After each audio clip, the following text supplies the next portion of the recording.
नमस्कार दोस्तों।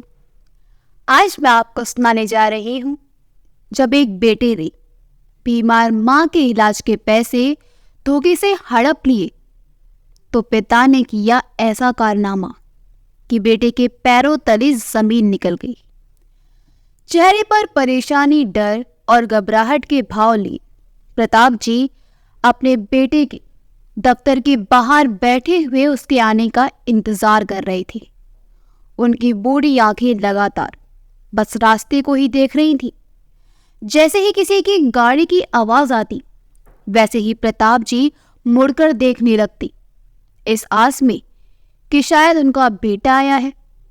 घंटों तक खड़े हुए बेचारे वहीं पर उसका इंतजार करते रहे। एक जगह खड़े खड़े उनके घुटनों ने भी जवाब दे दिया था। उनकी दशा को देखते हुए वहां पर जो चपरासी था उसे उन पर तरस आ गया और उसने उन्हें बैठने के लिए अपनी कुर्सी देते हुए कहा, लीजिए बाबूजी, आप यहाँ बैठ जाइए। वैसे आपका बेटा यहाँ काम करता है क्या? प्रताप जी से इस चपरासी ने पूछा तो प्रताप जी ने जवाब दिया, नहीं बेटा, ये जिसका ऑफिस है वही मेरा बेटा है। यहाँ का मालिक ही मेरा बेटा है। चपरासी को थोड़ा अजीब लगा, फिर उसने सोचा कि चलो एक बार इनका बेटा आ जाए तो बेचारे उससे बात कर ले, कब से उनका इंतजार कर रहे हैं। प्रताप जी बस लगातार सड़क की ओर देख रहे थे कि तभी अचानक वहां एक गाड़ी आकर रुकी, जिसमें से मोहित निकला, जो प्रताप जी का बेटा था। अपने बेटे को देखते ही प्रताप जी दौड़कर उसके गले लग गए और रोने लगे। रोते हुए बोले, मोहित बेटा, जल्दी से मेरे साथ अस्पताल चल। तेरी माँ की तबीयत ज़्यादा बिगड़ गई है। हमें उसे जल्द से जल्द किसी प्राइवेट अस्पताल में भर्ती कराना होगा। डॉक्टर ने कहा है कि जिन मशीनों की ज़रूरत तेरी माँ के इलाज के लिए है वह मशीन उनके अस्पताल में नहीं है। हमें अगर तेरी माँ को बचाना है तो किसी बड़े अस्पताल में भर्ती कराना होगा, वरना क्या? मोहित ने प्रताप जी के पीछे धकेलते देते हुए कहा, ज्यादा से ज्यादा क्या होगा, मर ही तो जाएंगी और एक दिन तो सबको ही मरना है। और वैसे भी मैंने दुनिया का ठेका नहीं ले रखा है। मोहित ये सब देखकर तेज कदमों से अंदर की ओर जाने लगा कि तभी प्रताप जी ने उसके पैर पकड़ लिए और बोले, हमारे साथ ऐसा मत कर बेटा, तेरी माँ ने क्या कुछ नहीं किया तेरे लिए। मैं तेरे हाथ जोड़ता हूँ, तेरे पैर पड़ता हूँ, बस किसी भी तरह अपनी माँ को बचा ले, फिर जो तू कहेगा मैं वही करूँगा। मोहित ने तेज झटके के साथ अपना पैर छुड़ाया और बोला, सिक्योरिटी सिक्योरिटी, कहाँ मर गए सबके सब? दिखाई नहीं देता कि ये बुड्ढा कब से मेरे पीछे पड़ा है? मैंने तुम लोगों को क्या यहाँ मुंह दिखाने के लिए रखा है? फ्री की तनख्वाह लेते हो, जो इतना भी होश नहीं है कि कोई भी ऐरा गहरा मुंह उठाए यहाँ चला आता है। और तुम लोगों को इतना ही होश नहीं है, जाने कैसे कैसे भिखारी यहाँ चले आते हैं। कोई काम धाम तो है नहीं, मुंह उठाकर चले आते हैं। भगाओ उन्हें यहाँ से। मोहित कहकर अपने ऑफिस में अंदर चला गया। मोहित तो ये सब बातें कहकर अंदर चला गया, लेकिन प्रताप जी अपने बेटे को एकटक देखते रह गए। उन्हें विश्वास ही नहीं हो रहा था कि यह उन्हीं का बेटा है, जो आज उन्हें ना जाने क्या क्या कहकर चला गया। वे बस उसकी बातों को सोचते रह गए और ये सब बातें सोचते सोचते उनकी आंखों से आंसू की धारा बहे जा रही थी। उन्होंने अपने आप को शायद ही कभी इतना कमजोर और लाचार महसूस किया होगा। उनकी दशा देखकर उस गार्ड को भी उन पर बहुत दया आ रही थी। उसका बस चलता तो वह अपने बॉस को अच्छा सबक सिखाता। गार्ड प्रताप जी से बोला, बाबूजी, यही आपका बेटा था? प्रताप जी इस वक्त कुछ कहने की स्थिति में नहीं थे। उन्होंने सिर हिलाकर हाँ में उत्तर दिया कि यही उनका बेटा है। प्रताप जी निरंतर रोए जा रहे थे। गार्ड ने आकर उनसे कहा, बाबूजी, आप यहाँ से जाइए, इसमें कोई कुछ नहीं कर सकता। आप जाकर कहीं और से पैसों का इंतजाम कर लाइए, इससे पहले कि कोई अनहोनी हो जाए। प्रताप जी रोते रोते बोले, इसके अलावा मेरे पास और कोई रास्ता नहीं है बेटा। पहले तो वह गार्ड चला गया, फिर कुछ सोचकर वह दोबारा उनके पास आया और बोला, बाबूजी, अगर सच में मैं आपका बेटा है तो आप एक काम कीजिए, जैसा मैं कहता हूँ आप बिल्कुल वैसा ही करते जाइए। फिर देखिएगा आपका बेटा आगे आगे पैसे देगा, वो भी उतना जितना माताजी के इलाज के लिए चाहिए। गार्ड की बात सुनकर प्रताप जी भी तैयार हो गए और कहने लगे, ठीक है बेटा, मैं अपनी पत्नी को बचाने के लिए बिल्कुल वैसा ही करूँगा जैसा तुम कहोगे। उस गार्ड ने प्रताप जी से वहीं बैठने को कहा। फिर उसने किसी को फ़ोन मिलाया और उससे कुछ काम करने को कहा। थोड़ी ही देर बाद मोहित ने गार्ड को कॉल किया और कहा कि इस बुड्ढे को भगाओ यहाँ से, कि तुम्हारे पास बैठा बैठा क्या कर रहा है। इस पर उस गार्ड ने कहा, सर, मैंने इस आदमी को भगाने की बहुत कोशिश की, लेकिन ये है, आदमी कह रहा है कि आपसे बात किए बिना कहीं नहीं जाएगा। अगर ज़बरदस्ती की तो यहाँ शोर मचा देगा, इसलिए मैंने भी इसे कुछ नहीं कहा।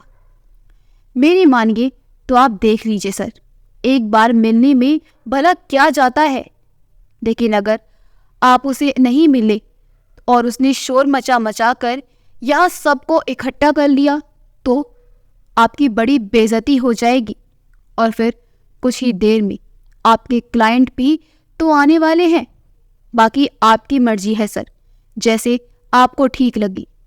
इतना कहकर गार्ड ने फ़ोन रख दिया। मुश्किल से 10 सेकंड बाद ही दोबारा मोहित का फ़ोन आ गया। मोहित ने गार्ड से कहा, सुनो, इस बुढ़े आदमी को अंदर भेज दो, पर उसे बोल दो कि इसके बाद भी अगर यहाँ से नहीं गया तो मार मार कर यहाँ से भगा देंगे। गार्ड ने कहा, ठीक है सर, मैं भेजता हूँ। उस गार्ड ने प्रताप जी को सब कुछ पहले से ही समझा दिया था कि प्रताप जी को अंदर जाने के बाद क्या करना है और कैसे करना है। फिर प्रताप जी ने अपने कदम अपने बेटे के ऑफिस की ओर बढ़ाए। जैसे ही वे ऑफिस में पहुंचे तो देखा कि वहां बहुत सारे लोग अपने अपने कामों में व्यस्त थे। अंदर जाकर वह इधर उधर देखने लगे। उन्हें समझ में नहीं आ रहा था कि वह कहाँ जाएं। तभी वहां एक चपरासी आया और बोला, आइए बाबूजी, मैंने आपको लेके चलता हूँ। ये चपरासी कोई और नहीं बल्कि गार्ड का छोटा भाई था। वो प्रताप जी को मोहित के कैबिन तक छोड़ देता है। मोहित अपने पिता को देखकर बहुत गुस्सा होता है, लेकिन कुछ नहीं कहता, क्योंकि वह अपने ऑफिस में कोई तमाशा क्रिएट नहीं करना चाहता था। इसलिए उसने अपने पिता को बैठने के लिए कहा।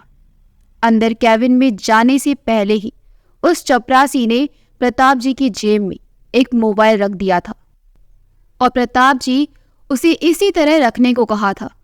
प्रताप जी भी अंदर जाकर बैठ गए।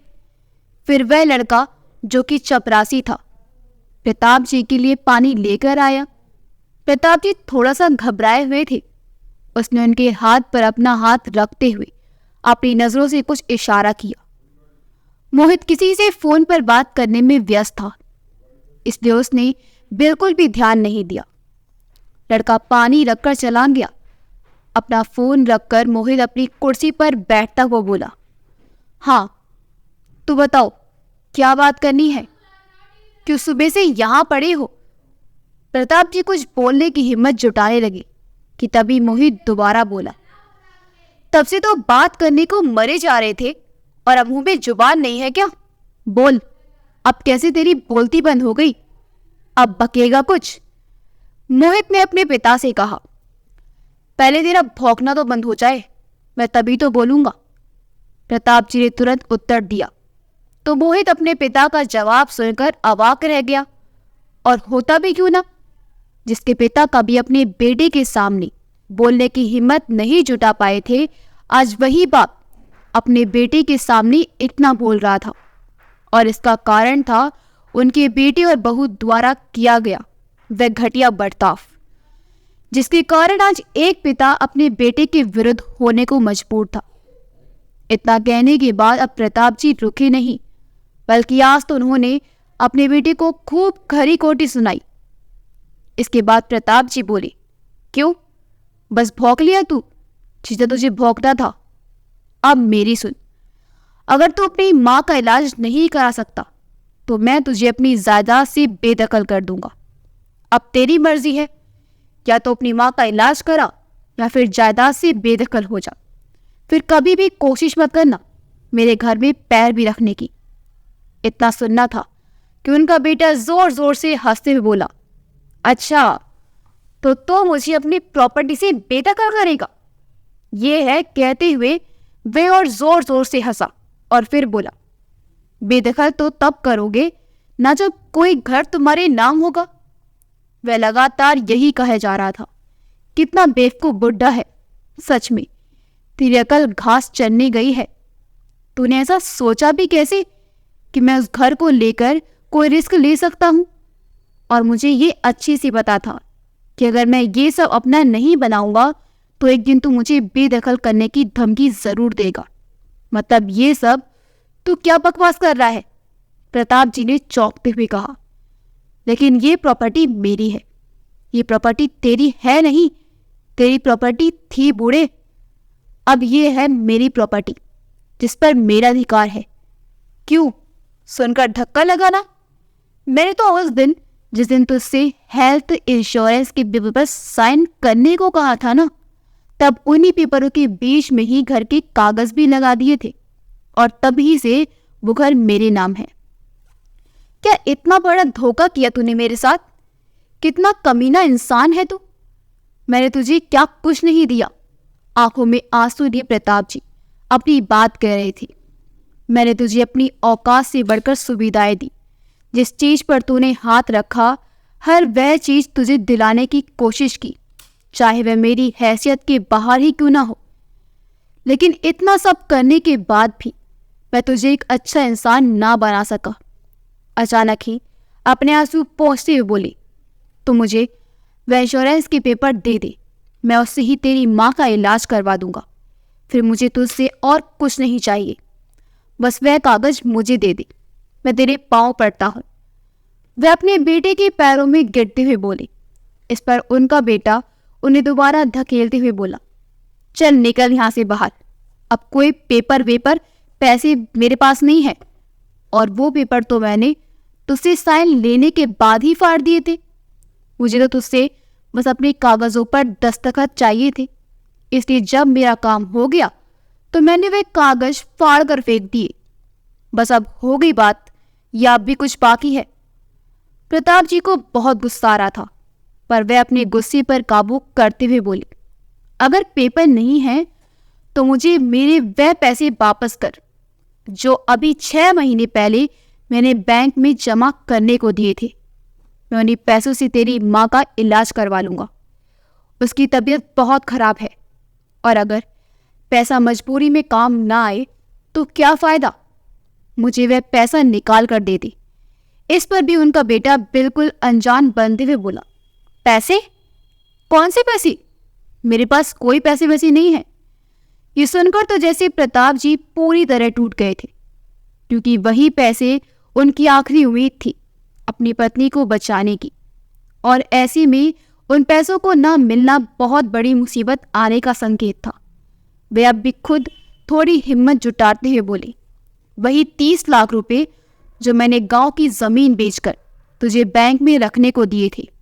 और हाँ, अब ये मत कहना कि मुझे नहीं पता, वरना प्रताप जी ने थोड़े गुस्से में कहा तो मोहित और तेज चिल्लाकर बोला, वरना क्या कर लेगा तू? हाँ, लिए हैं मैंने तुझसे 30 लाख रुपए, और अब मेरे पास वह पैसे नहीं हैं। वो पैसे मैंने अपने काम में खर्च कर दिए। उन्हें पैसों से मैंने ये ऑफिस बनवाया है, और हाँ, अब उनमें से एक पैसा भी मेरे पास नहीं है। तुझसे जो किया जाए तू वो कर। अब निकल यहां से, वरना यहीं से लात मारता हुआ बाहर तक घसीटते हुए लेकर जाऊंगा। आया समझ? चल निकल यहां से। कहता हुआ मोहित अपने पापा को अपने ऑफिस से बाहर की ओर धकेलने लगा और ऑफिस से बाहर धकेलते हुए बोला, सिक्योरिटी सिक्योरिटी, कहाँ मर गए, लेकर जाओ उस बुड्ढे को। मैंने इनकी मदद करने के इरादे से इन्हें यहाँ बुलाया था और अब ये है कि हद है। अरे जितना मिल जाए उतना ही कम है। कह रहे हैं कम से कम 60,000 की मदद चाहिए, वरना तो नहीं जाएंगे। जाओ, मैंने इन्हें 10,000 रुपये दे दिए हैं, अब इन्हें बाहर जाओ लेकर। ये कहते हुए वह अंदर चला गया और अंदर जो सिक्योरिटी गार्ड था वह आया और प्रताप जी को लेकर चला गया। सभी ऑफिस के लोग सोचने लगे कि वाह, हमारा बॉस कितना अच्छा है, कितना दान पुण्य करता है और तो और कितने गरीबों की मदद भी करते हैं। और यही सब सोचकर तो मोहित ने भी ये सब किया था। जब उसके सभी कर्मचारी उसकी तारीफ कर रहे थे, ये तारीफ करने में लगे हुए थे, तो उसी समय मोहित के ऑफिस के बाहर पुलिस की गाड़ी आकर रुकी और उसमें से 2 पुलिस वाले ऑफिस के अंदर आए, जिससे बाकी के कर्मचारी भी अपना काम छोड़कर ये देखने लगे कि ऑफिस में आखिर पुलिस कैसे आई है और किसके लिए आई है। इतनी ही देर में 2 पुलिस कांस्टेबल मोहित के कैबिन में गए और मोहित को लगभग घसीटते हुए बाहर तक लाए। और फिर इंस्पेक्टर ने मोहित से कहा, क्या तुमने उनके पैसे लेकर धोखे से इनका घर अपने नाम कराया है? मोहित ने इस बात से साफ इनकार कर दिया। जी नहीं सर, मैंने किसी के साथ ऐसा कुछ नहीं किया। इस पर इंस्पेक्टर ने मोहित से दोबारा पूछा। इस बार बाहर की तरफ से प्रताप जी अंदर आए, जिन्हें देखकर कुछ देर के लिए तो मोहित की सिट्टी पिट्टी गुल हो गई। फिर इंस्पेक्टर ने प्रताप जी से पूछा, आप बताएं, कैसी ने धोखे से आपका घर हड़प कर आपके पैसे भी हड़प लिए हैं? इंस्पेक्टर की बात सुनकर प्रताप जी बोले, जी हाँ सर, यही है वह नालायक बेटा जिसने मेरे साथ इतना बड़ा धोखा किया। ऑफिस के सभी कर्मचारी वहीं खड़े हुए थे। सबके सामने अपनी बेइज्जती होता देख मोहित चिल्लाता हुआ बोला, क्या सबूत है तुम्हारे पास कि मैंने तुम्हारे पैसे हड़पे हैं या फिर तुम्हारा घर हड़पा है? नहीं है ना कोई सबूत? होगा भी कैसे सर, मैंने ऐसा कुछ नहीं किया। ये बुड्ढा पागल हो गया है और आज सुबह से मेरे पीछे पड़ा है।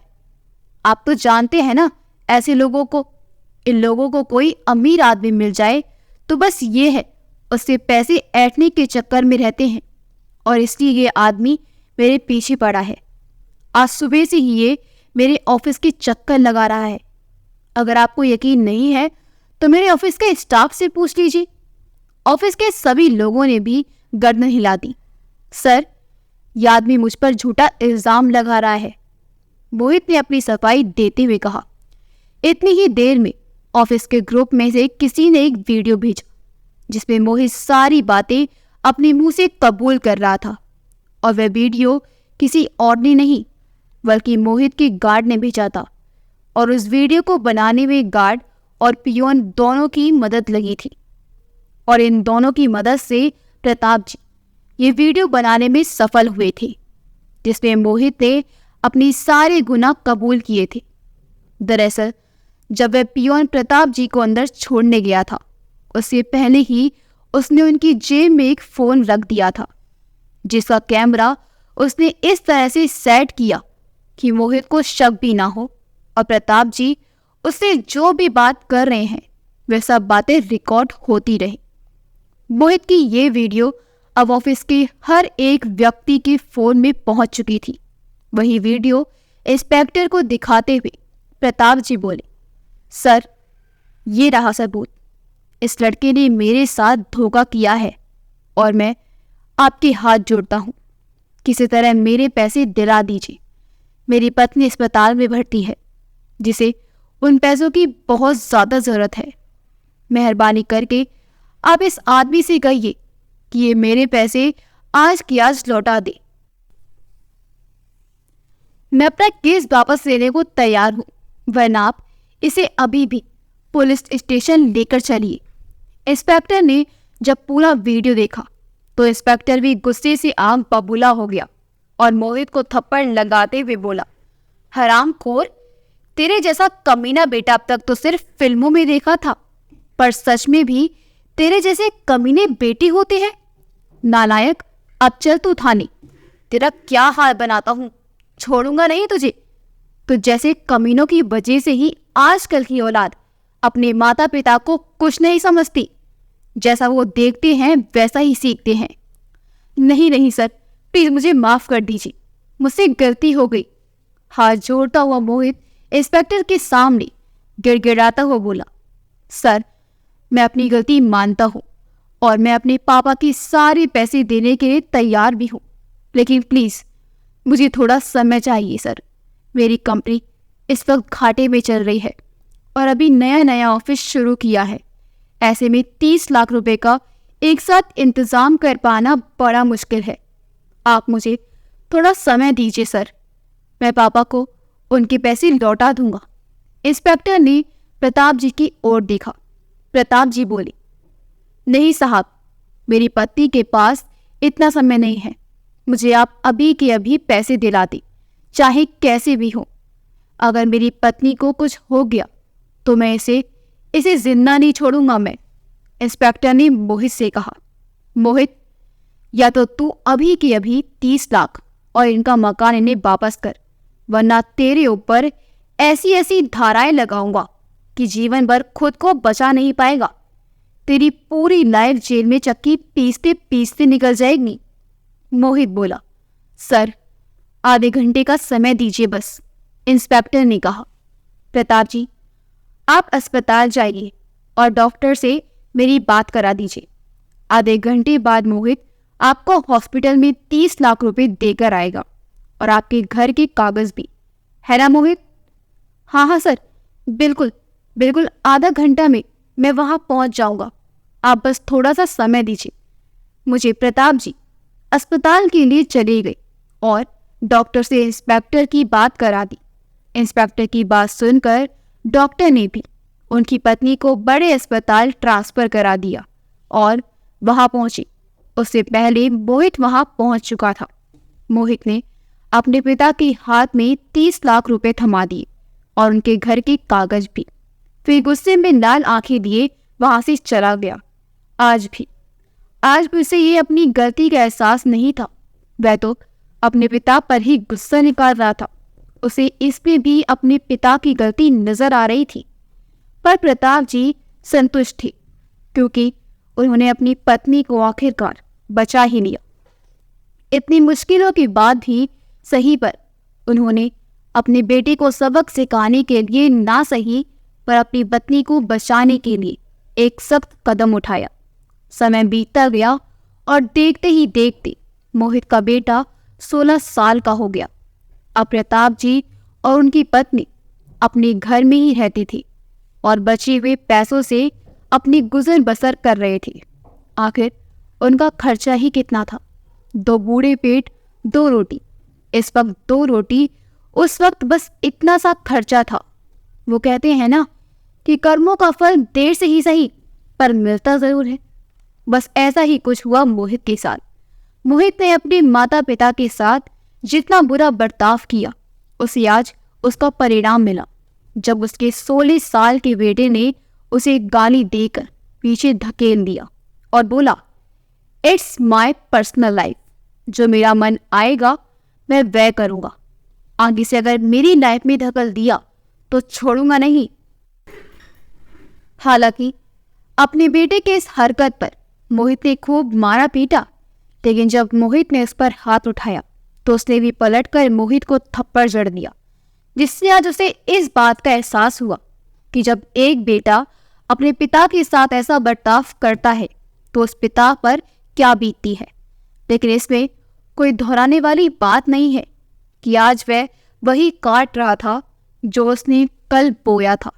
और फिर यही तो संसार का नियम है कि इंसान जैसा बोता है वैसा ही काटता है। अगर आपको हमारी कहानी अच्छी लगी हो तो हमारे वीडियो को लाइक करें, शेयर करें और हमारे चैनल योगी वॉइस को सब्सक्राइब कर दें। मिलते हैं अगली वीडियो में। आपका बहुत बहुत धन्यवाद।